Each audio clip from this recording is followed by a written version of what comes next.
Hi everyone. We are coming to the part 3 of the unit 5 for the subject basic electrical and electronics engineering. So this is going to be the last part, and this part covers basically the problem. The only one problem is mentioned in this unit regarding to the energy calculations. The previous topic in the part 2 at the end is regarding to the energy calculations. So we are going to talk about that problem based on energy calculations.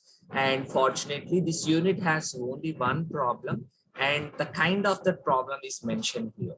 So I'll read out the problem for you. A consumer uses 10 kilowatts geyser. So the geyser rating is 10 kilowatt and 6 kilowatt electrical furnace. The electrical furnace rating is 6 kilowatt and 500 watt bulbs. There are 5 bulbs and each bulb takes 100 watts. And these all operate for 15 hours basically. How many units, electrical units, he is asking in kilowatt hours of electrical energy have been used. So that is the basic question which is given.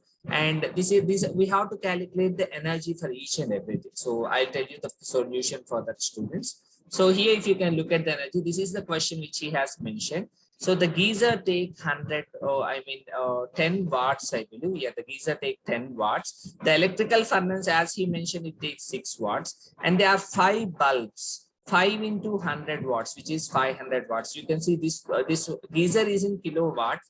Electrical furnace is also in kilowatts, but bulb is in 500 watts. So when I change it into kilowatt, it becomes 0.5 watts. So these are the power taken. This is the power taken by the geyser, which is 10 kilowatt, because electrical power is in watts basically. Kilowatts is a common thing which we took it in the problem. So 6 kilowatts and 0.5 kilowatts. Now I find out total power taken by all these equipment. So if I want total, I just add them. 10 plus 6 plus 0.5 becomes 16.5 kilowatts. So these 16.5 kilowatts, you operate it for 15 hours. So energy is equal to power into time. I got the total power, which is 16.5. So now I calculate energy, students. Energy is equal to power into time. 16.5 into 15. So if you multiply, you are going to get 247.5 kilowatt hours. Understood? I hope you all understood.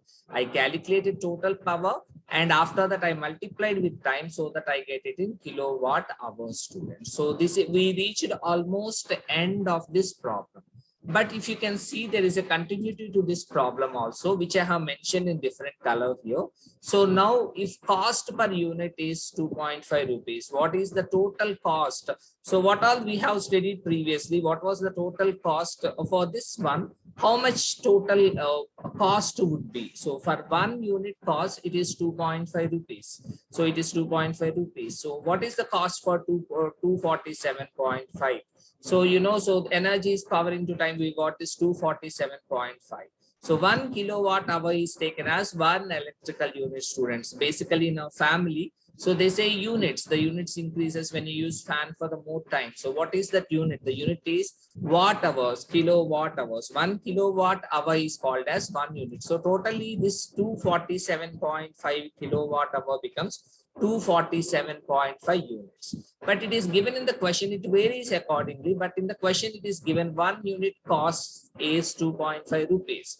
So what would be the cost of 247.5 units? So I just multiply 247.5 into 2.5, I get it in rupees as 618.75. So this is just additional, just total kilowatt hour is called as unit here, and you multiply 1 unit cost is 2.5 rupees. So what is the cost for 247.5 units? So 247.5 into 2.5. So you multiply and you get the answer. That's the basic. So this is a so simple problem. Like it has just addition and multiplication. It doesn't have LCM or divisions or integrations or differentiation kind of thing. So this is going to be an important problem in unit 5. This kind of problem can be given with a change in the numerical. So if you practice this problem, you'll be confident enough to do another kind of problem of the same kind. So with that, I thank you very much and do well. And if you read part 1, part 2, and part 3 of unit 5, you completed all the unit of you completed the unit in whole way. Part 1 carries 6 questions, part 2 another 6 questions, and this part 3 carries another problem. So 12 questions and a problem. completes your preparation for Unit 5 for your external examinations or internal examinations. So with that note, I thank you very much. Do well. So this is such a simple unit where you can score completely because it's all theoretical and only one numerical. So do well and all the very best and good luck for your examinations. Thank you all students. Bye bye.